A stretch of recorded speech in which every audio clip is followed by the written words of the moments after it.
Shalom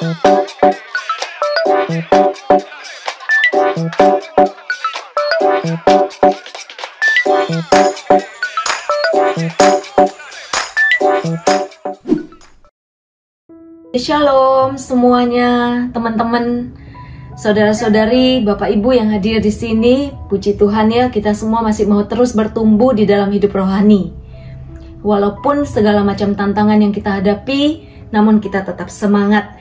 Perkenalkan, saya sekarang tinggal di Malang, Surabaya kadang-kadang, dan Jakarta kadang-kadang karena anak saya di Jakarta. Sekarang di Surabaya nemenin mama. Tapi saya sehari-hari juga pelayanan, saya masih kuliah S3 Teologi di STFT Widya Sasana Malang. Dan juga sekarang sebagai Ketua Komisi Kerasulan Kitab Suci, dan juga ya sehari-hari melayani. Juga sebagai ibu dari 2 orang anak ya. Dan saya bersyukur bahwa sejak saya mengalami pembaruan hidup dalam Roh Kudus, dalam pencurahan Roh Kudus tahun 1994 yang lalu, saya merasakan hidup saya betul-betul diubah oleh Tuhan sendiri. Yang tadinya itu ekaristi biasa, selalu ekaristi, tapi memang hanya sebagai kewajiban. Tetapi setelah mengalami pencurahan Roh Kudus, saya memang belum langsung join di komunitas atau PD. Saya kadang-kadang ikut PD Petrus Paulus di Surabaya dulu waktu masih mahasiswa, tapi belum rutin. Tapi setelah saya menikah, baru saya mengalami banyak masalah. Kemudian di situ saya mencari Tuhan sungguh-sungguh. Saya ikut komunitas, saya mendapat pembinaan. Di situ saya baru benar-benar itu mengalami suatu pertumbuhan. Karena saya juga dipercaya untuk ngajar, untuk pelayanan, untuk doain orang sakit. Jadi di situ saya belajar.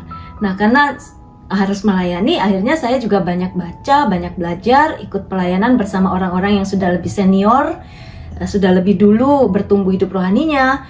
Makanya akhirnya saya juga bisa sampai saat ini tetap mau melayani Tuhan dan tetap merasakan penyertaan Tuhan di dalam keluarga, di dalam pelayanan. Jadi pelayanan itu rasanya nggak berjalan sendiri, tetapi sungguh-sungguh itu Roh Kudus itu memberikan inspirasi, kekuatan, kemungkinan. Kayaknya waktu itu sangat terbatas, tetapi Tuhan bisa aja ngasih kita itu waktu untuk persiapan. Puji Tuhan diberi kesehatan, puji Tuhan diberi sarana, puji Tuhan diberi waktu. Itu semua yang membuat saya bersyukur sekali masih tetap boleh melayani Tuhan. Jadi kita semua yang masih sehat, ada rumah, tempat tinggal, masih bisa makan tanpa kita harus bekerja 12 jam misalnya, kita juga punya waktu. Itu adalah modal untuk kita terus melayani Tuhan. Dan melayani itu membuat kita bisa bertumbuh terus. Nah, tapi untuk melayani, kita itu butuh juga menempel terus dengan Tuhan ya. Karena kita nggak mungkin melayani dengan kekuatan sendiri. Walaupun kita punya uang, walaupun kita punya tampang, walaupun kita punya status, kita punya posisi di masyarakat. Tetapi kalau kita bukan menempel pada Kristus, maka pelayanan kita itu adalah pelayanan yang tidak berbuah. Artinya untuk bisa menggerakkan hati orang, membawa orang pada Kristus, satu-satunya yang kita butuhkan itu Roh Kudus nempel terus sama Tuhan. Nah, inilah yang akan kita bahas di dalam pertemuan kita 1 jam ke depan. Bagaimana kita terus menempel sama Tuhan supaya kita itu bertumbuh terus. Ibaratnya kita terus dapat asupan gizi, asupan makanan, vitamin yang sehat, yang menguatkan hidup rohani kita. Jadi dengan demikian kita bisa terus menjadi saksi Tuhan, melayani Tuhan seumur hidup kita, setia sampai akhir. Ya, seperti itu. Orang Kristiani itu betul-betul harus bertumbuh terus, nggak pernah ada cukupnya. Jangan pernah bilang, aku udah cukup kok, aku udah ngerti, aku udah misa tiap hari, aku udah baca firman, aku udah pelayanan, aku udah cukup sih gitu loh. Aku udah ngajar. Nah, itu nggak pernah cukup. Kita tidak pernah menjadi ahli di dalam hal rohani ya. Tapi kita terus harus belajar. Apa caranya? Bagaimana caranya untuk kita belajar dan terus bertumbuh? Nah, ini yang akan kita bahas. Kita lihat dulu nih firman Tuhan ya. Dalam 1 Korintus 9 25 sampai 27. Intinya apa? Kita ini harus terus melatih diri kita. Seperti para atlet, itu dia harus betul-betul punya disiplin ya. Demikian juga kita dalam hidup rohani. Kita harus betul-betul punya disiplin yang kuat untuk kita bisa bertumbuh. Jadi kalau dalam hal-hal duniawi seperti atlet itu mereka sungguh-sungguh training center, bahkan ninggalin sekolah mungkin ya. Kalau kita kan masih tetap ada di dalam keluarga, kita masih tetap bekerja cari uang, tapi kita juga tetap bisa bertumbuh secara rohani. Nah, dikatakan setiap orang yang turut mengambil bagian dalam pertandingan, kita ini pertandingan iman kan, perlu menguasai dirinya dalam segala hal. Oleh sebab itu kita ini yang melayani, kita juga perlu terus-menerus menguasai diri karena kita sedang berjuang ya. Ada perjuangan rohani karena kita masih punya kelemahan, punya kecenderungan dosa. Bagaimana kita mengatasi kecenderungan dosa kita itu? Nah, ini perjuangan rohani. Nah, oleh sebab itu jangan lupa kita perlu harus nempel sama Tuhan. Mereka berbuat demikian untuk memperoleh suatu mahkota. Jadi atlet itu berjuang setengah mati, bahkan menghabiskan mungkin separuh hidupnya, masa mudanya 10 tahun, 15 tahun itu hanya untuk bisa jadi juara olimpiade misalnya gitu. Nah, tapi kita tahu hidup ini ya seperti uap kan, hanya sebentar ada, setelah itu juga lenyap, katanya Yakobus kan begitu. Nah, demikian juga segala macam yang kita perjuangkan di dunia, kita kerja, kita punya prestasi, itu penting sekali. Tapi itu untuk hal yang memang ada batas waktunya. Tetapi untuk hal abadi, tentu kita harus mau punya effort yang lebih sungguh-sungguh lagi. Nah, sebab itu aku tidak berlari tanpa tujuan, dan aku bukan petinju yang sembarangan saja memukul.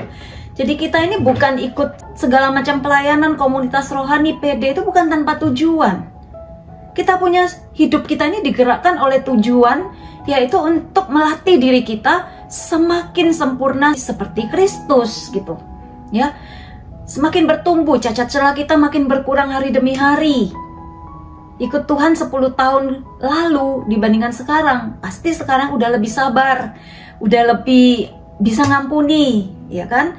Udah lebih rajin berdoa, udah lebih melayani tanpa pamrih, udah nggak hitung-hitungan lagi sama Tuhan. Itu adalah pertumbuhan-pertumbuhan yang harus kita tuju. Nah, tapi aku melatih tubuhku dan menguasainya seluruhnya supaya sesudah memberitakan Injil kepada orang lain, jangan aku sendiri ditolak. Jadi kita yang di sini kan bukan orang yang baru kemarin dibaptis atau ikut seminar hidup baru, tapi orang-orang yang sudah melayani. Nah, jangan sampai kita bisa ngomong tapi kita nggak bisa ngelakoni. Jadi jangan sampai setelah kita ngomong, bernubuat, ngusir setan, terus seperti kata Matius itu, aku nggak kenal kamu. Tahu-tahu waktu di pengadilan terakhir dikatakan kita nggak dikenal. Karena apa? Kita nggak ada kasih. Kita melayani untuk supaya dilihat orang. Tanpa sadar kita kepengen dipuji. Tanpa sadar kita merasa berharga karena kita punya pelayanan yang hebat. Nah, ternyata itu semua membuat kita itu tidak berharga di mata Tuhan.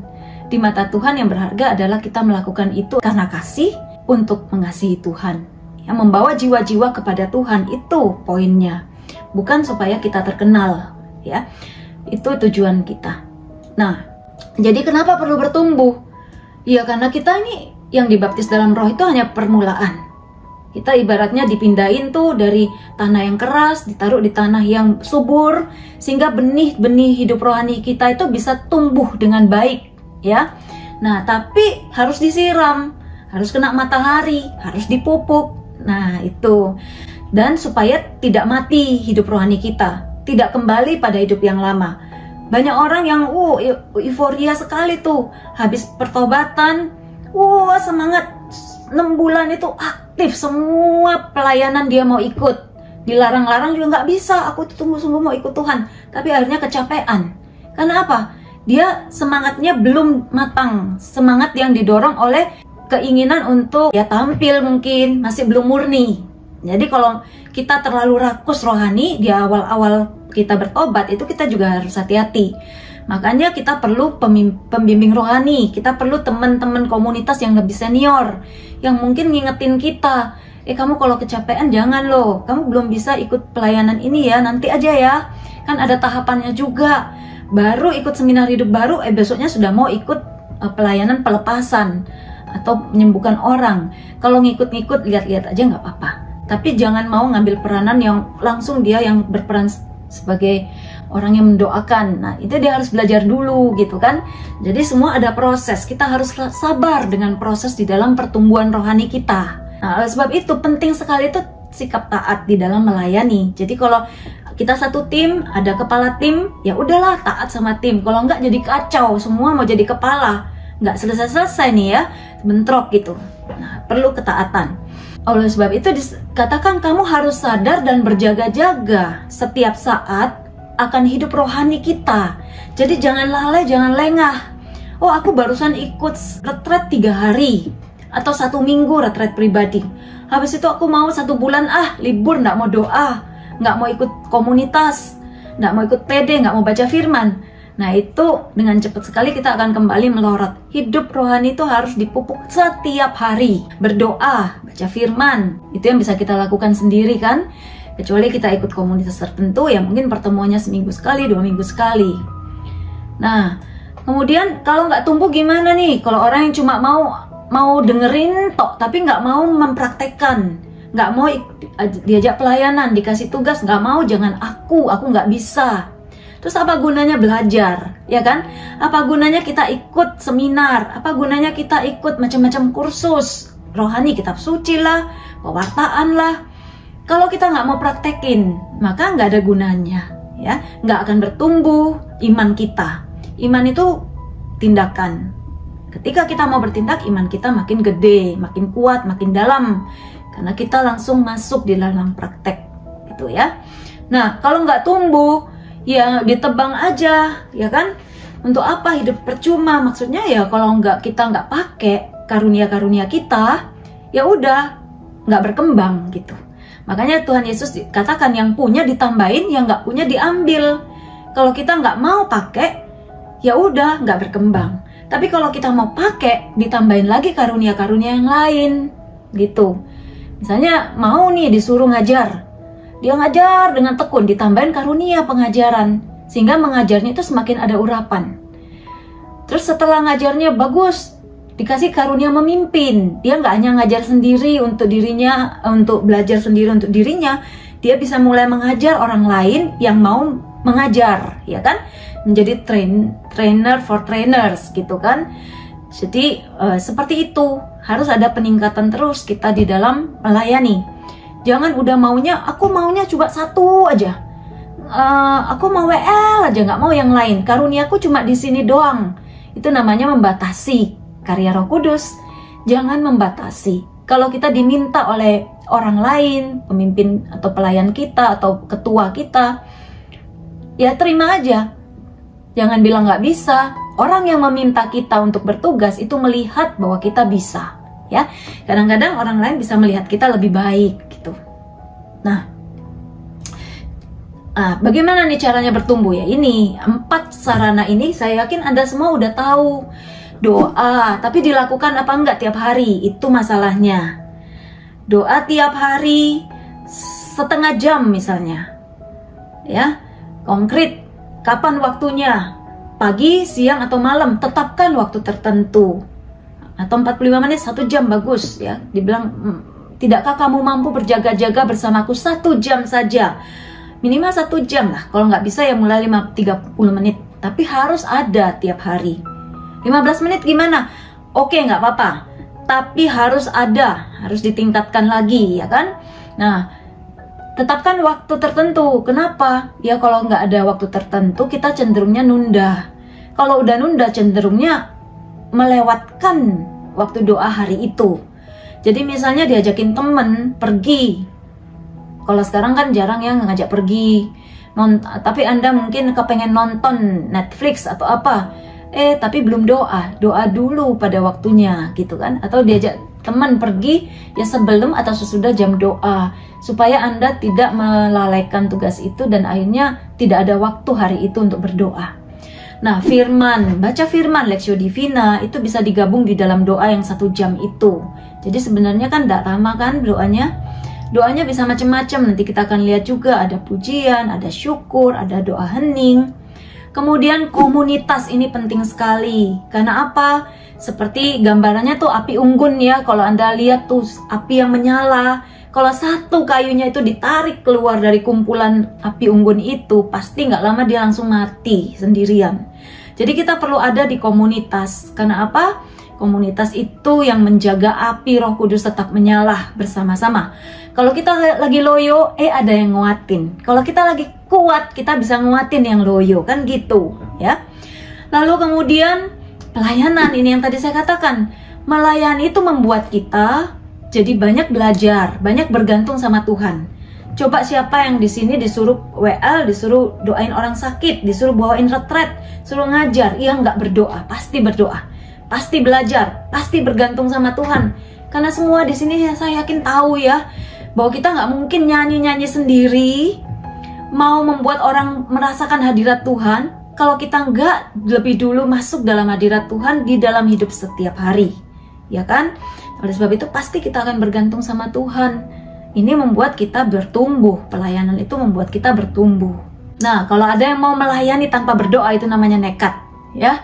Nekat itu karena kita hanya membawakan pikiran kita sendiri. Ini bahasa Indonesianya nih, tadi kan bahasa Inggris ya, doa, kitab suci, pelayanan, komunitas. Kenapa kok bentuknya roda sih? Ya karena ini loh, hidup kita seperti roda kan, tiap hari berputar, tiap hari pagi, siang, malam berputar terus. Nah, di mana nih kekuatan kita? Apa yang menggerakkan hidup Kristiani kita? Yaitu Kristus, kekuatan Kristus yang merupakan poros. Roda ini kehidupan Kristiani kita setiap hari kan? Porosnya yang menggerakkan hidup kita. Anda kan tahu roda sepeda, roda apapun itu kan yang menggerakkan itu dari porosnya, dari asnya ini kan, dari tengah, yaitu Kristus. Nah, apa yang menghubungkan kehidupan Kristiani kita dengan Kristus sebagai pusat hidup, sebagai penggerak kehidupan kita? Ya ini jari-jari yang menghubungkan ke roda luar. Itu adalah 4 roda ini, gambarannya gitu ya. Ini yang membuat kita itu nempel sama Kristus. Doa, baca firman, komunitas, melayani ya. Saya pikir ini sangat jelas. Nah, kenapa seperti itu? Ya memang pusat kita tuh Kristus. Dibilang kamu telah menerima Kristus, karena itu hidupmu harus di dalam Kristus, berakar di dalam Dia, tambah kuat, tambah teguh, berbuah. Iman kita itu pusatnya Kristus ya, mengakui Kristus sebagai Tuhan ya, yang dibangkitkan Allah dari antara orang mati. Nah, jadi buah apa yang kita alami sehari-hari, ada damai, ada sukacita, kita rajin pelayanan, kita mau berkorban uang, berkorban waktu, tenaga, pikiran untuk melayani, itu semua adalah buah. Karena apa? Karena Kristus hidup di dalam diri kita. Anda bisa sekarang mungkin lebih akur nih sama pasangan dibandingkan mungkin dulu waktu masih belum hidup baru. Itu karena ada buah, ada kasih yang bertumbuh, buah-buah Roh Kudus. Itu adalah hasil dari suatu proses. Jadi kalau Anda lihat nih ranum, ini kan hasil dari fotosintesis, dia ke akar mengambil makanan dari tanah, kena matahari, daunnya berproses, kemudian menghasilkan buah. Demikian juga kita. Hidup kita setiap hari, ya kita doa, kita mau dimarahin orang, walaupun kita benar, kita diem, kita mau ngampuni, kita mau melakukan firman Tuhan. Suami kita atau istri kita ada masalah, kita mau sabar dengerin. Pelayanan nggak perfect, kita mau terima ketidaksempurnaan. Itu adalah proses semuanya. Semuanya proses. Ya, dulu saya tuh orang yang nggak mau kalau nggak sempurna. Tapi lama-lama saya pikir, iya ya, saya harus menerima bahwa saya ini adalah orang yang juga sering jatuh, sering lemah. Tapi saya mau bangkit lagi. Itu yang membedakan. Ya, jadi Amsal juga dikatakan 7 kali orang orang jatuh, tapi 7 kali dia bangkit kan. Kalau kita bersalah, cepat-cepat lari kepada Tuhan. Kalau kita digoda, cepat-cepat datang kepada Kristus. Maka setan juga takut godain kita.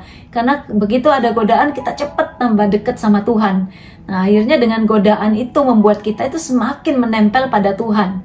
Jadi kadang-kadang hidup susah, banyak godaan, itu jangan membuat kita terlalu susah ya. Jangan membuat kita kecil hati ikut Tuhan. Karena apa? Kadang-kadang memang godaan itu bahkan menjadi alat membuat kita makin dekat sama Tuhan. Karena apa? Karena kita misalnya jatuh, kita bertobat. Bertobat sudah membuat kita makin dekat sama Tuhan. Ingat gambaran yang kalau tali itu ya diputusin karena dosa. Hidup kita, relasi kita dengan Tuhan putus karena dosa. Terus kita datang kepada Romo mengaku dosa, atau kita kalau sekarang lagi pandemi, kita sungguh-sungguh mengaku dosa dengan sepenuh hati dan berusaha untuk tidak jatuh. Itu ibaratnya tali diikat kan, akhirnya talinya tambah pendek tuh kalau ada dua ujung A dan B. Karena diputus, diikat lagi, A dan B semakin deket nggak? Tambah pendek kan talinya, makin dekat makin dekat. Jadi kadang-kadang jangan kecil hati kalau kita masih punya kelemahan, ya. Jangan menyalahkan diri terlalu. Jangan membenci diri kita, ya, karena Tuhan juga sabar sama kita. Maka kita juga harus sabar sama diri kita dan juga sabar terhadap orang lain. Mungkin kita juga punya kelemahan supaya kita sadar bahwa orang lain itu juga bisa jatuh, bisa salah gitu. Jadi kalau kita pernah mengalami salah, nggak sempurna, jatuh, kita mungkin akan bisa lebih sabar terhadap orang lain yang juga melakukan kesalahan. Seperti itu ya. Nah, jadi buah itu adalah hasil dari proses kita bersama Tuhan hari demi hari. Buah itu nggak instan, nggak bisa kecil baru ditanam langsung berbuah, nggak bisa. Harus melewati batangnya kuat dulu, daunnya banyak dulu, akarnya pertama-tama harus kuat. Nah, ini baru buahnya keluar. Jadi jangan cari yang instan dalam hidup rohani. Bagaimana sih saya tahu saya ini udah berbuah apa enggak? Ya lihat aja hidup sehari-hari. Apakah kita makin rela diajar? Apakah kita makin rajin belajar? Apakah kita masih mau mengampuni? Apakah kita mau melayani hal-hal yang remeh-remeh di belakang layar? Apakah aku melakukan semuanya ini bukan untuk keuntungan pribadi? Ada yang berpikir mungkin lo kalau ikut Tuhan, ya kan saya tetap kerja, tetapi kerjanya beda dengan dulu waktu kita belum sadar bahwa kita ini adalah pengikut Kristus ya. Kalau dulu kerjanya ya memang tujuannya untuk uang, tapi kalau sekarang tujuannya untuk menjadi berkat ya. Jadi uang yang kita dapat itu bisa menjadi berkat buat hidup kita, keluarga kita, dan orang lain kan gitu. Jadi tujuan akhirnya itu selalu membuat kebaikan buat orang lain, dan itu pasti juga menjadi suatu kemuliaan bagi Tuhan. Jadi tujuannya itu bukan hanya semata-mata uangnya, prestasinya, kesuksesannya, tapi lebih daripada itu ya. Tujuannya adalah kasih. Kalau kita mikirin tujuannya untuk kebaikan orang, itu kan kasih.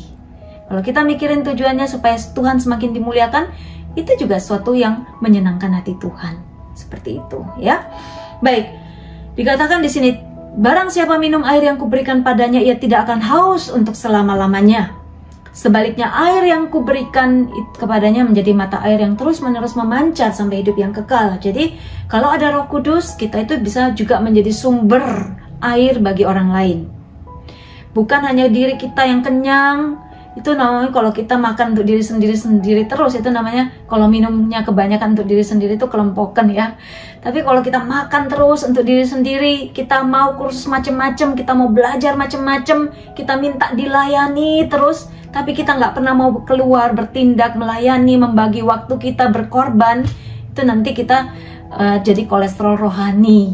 Artinya makan banyak tapi tidak mau bertindak, tidak mau mengambil aksi yang konkret, dia nggak akan bertumbuh ya. Diminta kita nanti jadi mata air juga tuh buat orang lain. Itu kan menarik ya. Jadi kalau kita bisa membagikan apa yang kita terima sebagai saksi ya, kita disembuhkan, kita mengalami, diselamatkan, kita mengalami sukacita. Walaupun hidup kita ini banyak susah, selalu ada aja masalah. Jangan dipikir ikut Tuhan selesai masalahnya, kan pasti tidak, Anda sudah tahu semua. Tapi bagaimana kita itu menjadi makin kuat? Itu nomor satu. Dengan segala masalah kita tahu, ternyata saya bisa ya melewati karena bersama Tuhan. Ketika kita bertemu orang lain yang susah, kita pernah ada di posisi itu. Kita pernah mengalami dihina, kita pernah mengalami penderitaan. Dan waktu kita mengalami itu, kita berteriak pada Tuhan, kita masuk di dalam doa, firman Tuhan menguatkan kita. Itulah yang menjadi sumber kesaksian kita buat orang lain, sehingga orang lain pun mendapatkan harapan yang menguatkan mereka melewati saat-saat itu. Kita bisa menjadi teman buat orang-orang yang menderita, karena kita sudah pernah mengalami. Kita menimba dari sumbernya yaitu Yesus, dan kita juga bisa mengalirkannya kepada orang lain. Kehadiran Yesus dalam sakramen Ekaristi. Sekarang kita lihat nih, Ekaristi di dalam gereja Katolik, sayangnya sekarang karena online, tidak semua orang bisa menerima secara sakramen tubuh Kristus secara fisik, tapi kita bisa komuni batin juga kan, kerinduan kita, yang penting hati kita sungguh-sungguh rindu. Nah, ini unik nih di dalam gereja Katolik, kita sungguh-sungguh bisa menjadi satu dengan Kristus secara fisik di dalam Ekaristi. Dan kita sudah banyak sekali mendengar kesaksian mengenai kesembuhan karena Ekaristi. Adorasi. Kalau Anda pernah dengar Suster Brice McKenna, itu penyembuhannya terkenal sekali. Dia adalah seorang suster yang berkeliling memberikan retret untuk para imam di seluruh dunia. Pelayanan dia itu adorasi, salah satunya adorasi, dan terjadi banyak penyembuhan. Hanya orang duduk di depan sakramen aja, baru duduk, apalagi kalau kita menerima itu bersatu dalam diri kita kan. Nah, duduk di depan sakramen, kemudian Suster Brice itu berdoa, dia hanya menyampaikan penyembuhan-penyembuhan itu terjadi sendiri di depan sakramen Maha Kudus. Dan banyak penyembuhan besar, seperti ginjal yang tinggal satu karena habis operasi jadi dua. Anda bisa baca bukunya itu, Mukjizat di zaman modern ya, mukjizat masih ada di zaman modern, itu ada seperti itu ya. Dan mukjizat saya sendiri pernah ngalamin. Mama saya pernah sakit agak parah banget sih, di ICU tuh 2 minggu. Sudah nggak bisa apa-apa, pakai ventilator napasnya, paru-parunya lemas sekali, jantungnya udah lemah banget, nggak bisa napas. Lalu kemudian saya tanya mau dibaptis, mau. Dia waktu itu sempat sadar sedikit, terus dia ngangguk. Dibaptis lah, kemudian menerima Ekaristi bisa sedikit gitu ya. Setelah dibaptis dan menerima sakramen, mama saya itu berangsur-angsur pulih hingga saat ini. Puji Tuhan. Dan itu sudah kejadiannya sudah 6 tahun yang lalu. Mama saya itu sebenarnya kan umurnya waktu itu masih belum 80 ya. Berarti sudah lebih dari 6 tahun, 7 tahun. Nah, nggak bisa jalan waktu itu. Jalan 10 langkah aja itu udah jantungnya udah nggak kuat dan keringat dingin mengucur. Tapi sekarang itu masih bisa masak gitu. Umur sekarang 86. Sudah bisa masak lagi tiap hari. Jadi itu padahal jantung itu adalah organ tubuh yang kayaknya nggak bisa menjadi kuat lagi kan, otot jantung itu. Mau dikuatin pakai apa? Kecuali pakai alat pacu jantung. Tapi dokter juga bilang nggak berani masangin alat pacu jantung karena sudah tua usianya, nggak berani operasi untuk masukin alat pacu jantung. Jadi ternyata tuh sembuh gitu dengan sakramen. Saya sendiri pernah waktu hamil anak kedua itu sakit sekali. Sejak umur kehamilan 4 bulan itu saya sudah nggak bisa duduk di kursi lebih dari 10 menit. Tapi waktu itu saya pengen sekali ikut retret, waktu itu di Ngadireso, ikut retret penyembuhan batin. Saya berangkat. Hari pertama dibuka misa, baru duduk 10 menit udah sakit sekali. Tapi kemudian saya doa, Tuhan kalau saya sakit seperti ini pasti saya nggak bisa selesaikan retret sampai hari Minggu. Itu hari Kamis sampai Minggu. Lalu kemudian saya menerima komuni. Saya imani, Tuhan sembuhkan aku. Bersabda saja maka aku akan sembuh.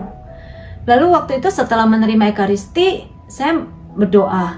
Setelah itu saya sudah nggak sadar loh bahwa saya itu sakit. Sampai selesai retret dan sampai selesai melahirkan itu sudah nggak pernah sakit punggungnya. Jadi Ekaristi itu punya kuasa ya. Baik.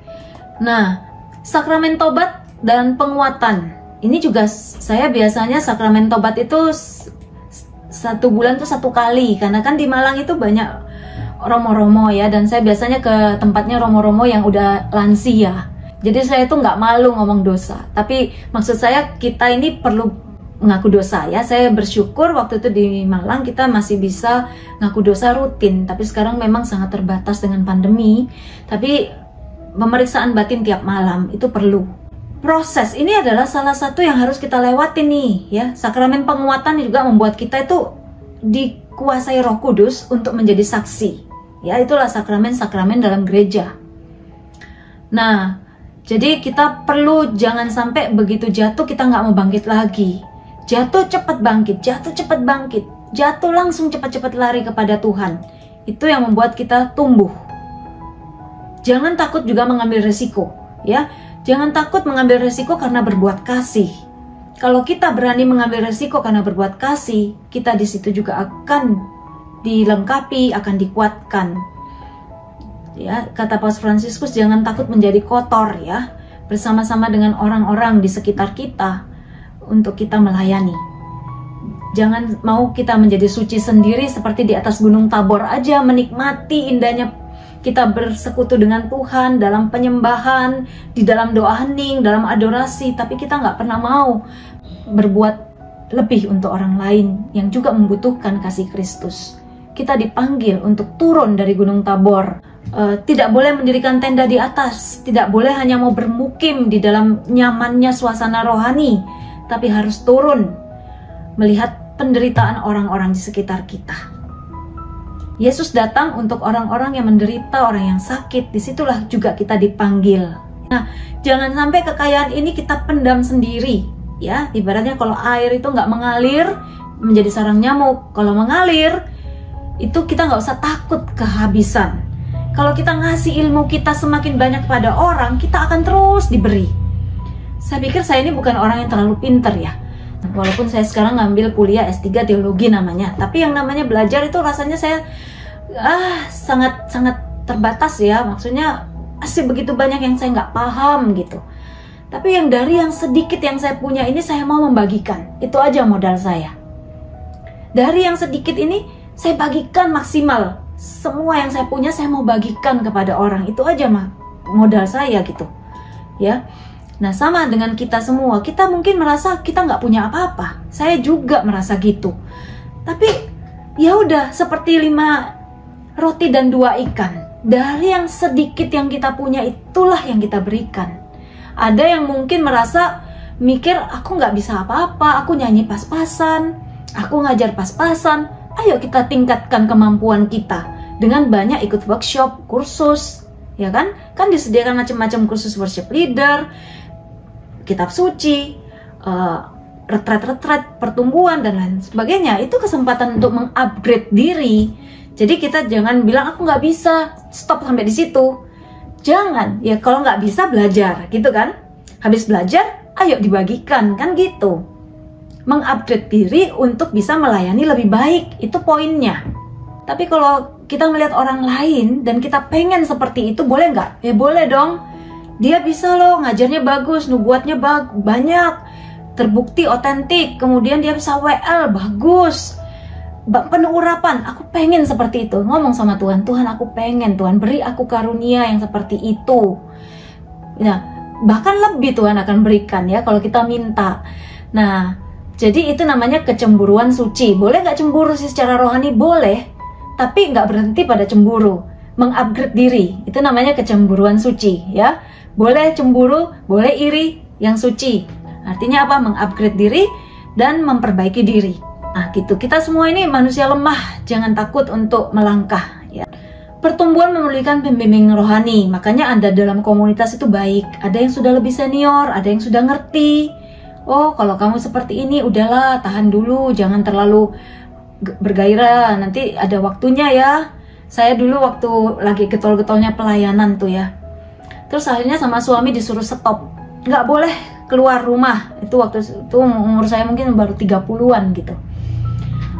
Lah aku ini masih umur segini, nggak boleh pelayanan, karena anak kan masih kecil waktu itu. Saya merasa, aduh nggak ada gunanya ya, saya ini hidup, nggak ada gunanya ya, saya ini bisa ini, rasanya saya bisa ini, bisa itu, tapi disuruh di rumah. Tapi waktu itu akhirnya saya taat aja nih sama suami, karena memang juga masih ada tanggung jawab anak kan. Pelayanan juga disuruh stop. Tapi waktu itu saya akhirnya memakai kesempatan itu untuk banyak sekali belajar di rumah. Ya mungkin waktu itu kalau saya dibiarin tuh pelayanan pada saat semangat saya masih belum murni, saya bisa jatuh dalam kesombongan, ya. Jadi kadang-kadang pasangan yang kayaknya nyakitin tuh larangannya, temen komunitas yang kayaknya nyakitin tuh nggak ngajak-ngajakin kita gitu ya. Itu bisa jadi tuh cara Tuhan loh untuk memurnikan kita dulu. Ya, nanti pada waktunya juga kita akan diberikan kesempatan itu. Percayalah bahwa karya Tuhan itu nggak bisa dibatasi oleh kelemahan manusia. Misalnya nih kita bilang, tapi pemimpinku itu orangnya nggak bijaksana, dia nggak ngerti potensiku, misalnya ngomong gitu kan. Suster Bliss McKenna juga gitu. Dulu waktu dia pelayanan kemana-mana, akhirnya disuruh stop sama priornya, sama pimpinannya. Sudah nggak boleh dulu. Akhirnya dia taat. Ya udah. Tapi pada akhirnya setelah beberapa bulan, boleh lagi pelayanan. Jadi nggak akan bisa karya Tuhan itu dibatasi. Yang penting mungkin kita sedang direparasi, direvisi, diperbaiki. Banyak hal-hal masih dioperasi di dalam diri kita ya. Kita disembuhin dulu dalam berbagai aspek. Sehingga ketika kita pelayanan, kita sendiri nggak jatuh di dalam dosa, dalam kesombongan. Seperti itu. Ya, jadi antara taat, antara mengikuti bimbingan Roh Kudus itu perlu ada seninya. Kalau kita belum mengerti discernment, udah nurut aja dulu sama pimpinan atau yang senior, ya, gitu. Tapi terus berdoa untuk minta karunia discernment juga, supaya kita makin mengerti di mana sih pelayananku, kapan sih aku harus melayani ini. Pelayanan semua baik, tapi nggak semua juga menjadi bagian kita, ya toh kita harus juga punya prioritas supaya bertumbuh sungguh-sungguh. Seperti itu ya. Jadi ada pembimbing rohani seperti Barnabas itu juga mendampingi Paulus. Juga ketika Samuel nggak ngerti dengar suara Tuhan, dipanggil Samuel dia nggak ngerti ini apa, ini siapa, harus bagaimana.